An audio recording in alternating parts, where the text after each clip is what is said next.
Hello, good day everyone. Welcome back to another tutorial on Packet Tracer. So for today's tutorial, we are going to have the rules of communication for unicast, multicast, and broadcast. Okay, so let's see on how we can have the communication or rules of communication for unicast and broadcast. So how are we going to do that? Let's have our switch, of course, the 2960 switch, and then we will add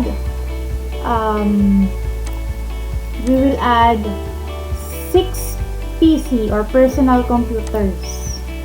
So let's add 6 personal computers.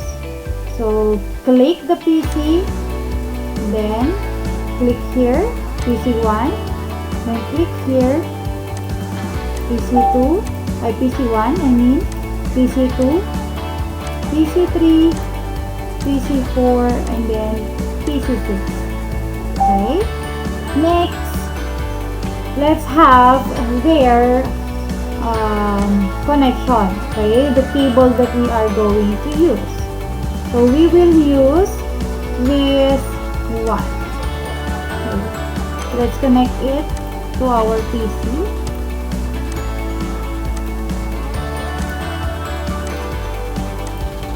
Okay. As simple as that. We will just use the unicast and broadcast for a simple network. Okay, for the connection, as you can see, there it is. Now let's have their IP addresses, of course.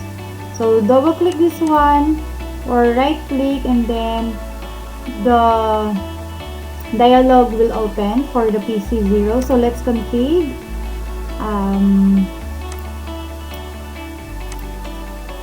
go to desktop and then click IP configuration. So let's add the IP addresses. Let's say for example this is 192.168.1.1, and I will just copy this one.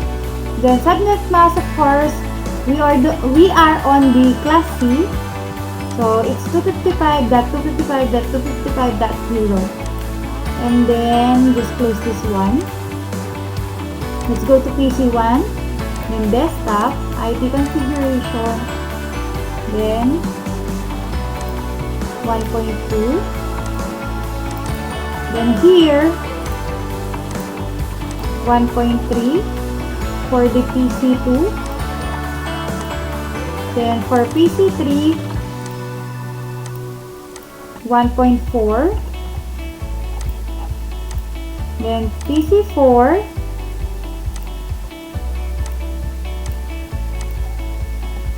1.5, and for the last PC, which is PC5, it's 1.6.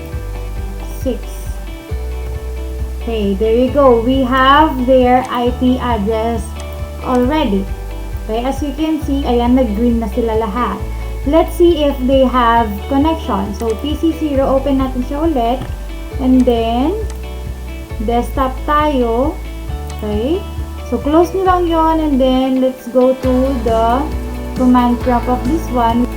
Let's have the command prompt, okay, using ping. Okay, let's see if they already have a connection. So i-ping natin yung pangalawang PC, yung PC1. So 1.2, then click enter. That's how you ping po. So there's a reply. Ayan siya, may reply tayo na receive, meaning to say may connection siya. Okay, 168.3. Okay, ping 192.168.1.3. Okay, there you go. Reply. Ayan, may connection. And then, next one, 1.4. Ayan. Once na may reply yan, guys, matik po, may connection na po yung mga PC natin. 1.5, Oops, I forgot my pin. Ayan. Then last one, 192.168.1.6. Oops, I'm sorry. I forgot again the pin. 1.6. There you go. So we have the connection for each PC or personal computer.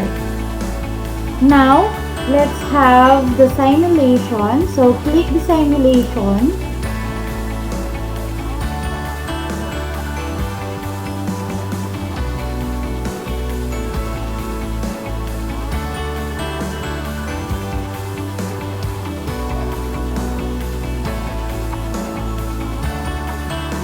Okay, so we have our simulation here. So click this button, the show or all none, to hide all these visible events. This one. So show all or none. Ayan. So event list filters and then visible events, none. Now let's edit filters. Let's check the ICMP. Okay. Let's check the ICMP and then edit ACL filters. Okay, there you go. Then close. As you can see here, the visible events is ICMP only for our communication for unicast and broadcast. So we already have our ICMP. Now, before we send a PDU, okay, I just want to inform you that unicast is for one-to-one only. One PC to one PC only. And then for the multicast, it's one-to-many. Okay, one PC to many PC. Like on your database, guys. Next, broadcast. Yan, one PC to all PC. Meaning to say, one PC will send to all PC po. So, how to do that? For unicast and broadcast muna tayo for now. So, for unicast muna tayo, 1:1. Okay, click this PDU or add complex PDU.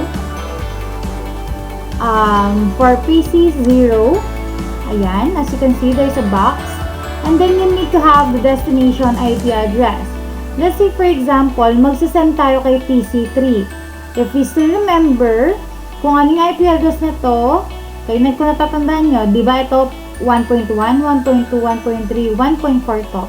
So, our destination address is 192.168.1.4. And then, source IP address, nanggaling na yan kay 0. Matic na po yan. Kaya din nyo nalagyan. And then, sequence number, lagyan natin siya ng 1. And then, yung one shot niya, 0 lang. Para mabilis. And then, click create PDU. Okay, ayun siya. So, let's see if we'll send a connection going to PC3. Okay? So, you can check on, or you can play this one, or step by step. You can click this one, capture, then forward, going to our switch, and then click this again, going to our PC3. And then, of course, babalik yan. Okay? So, babalik. Remember, dapat may check po yan. Meaning, na-send niya yung kanyang message. So, that is the rules of communication from the unicast. Okay, 1:1 tayo.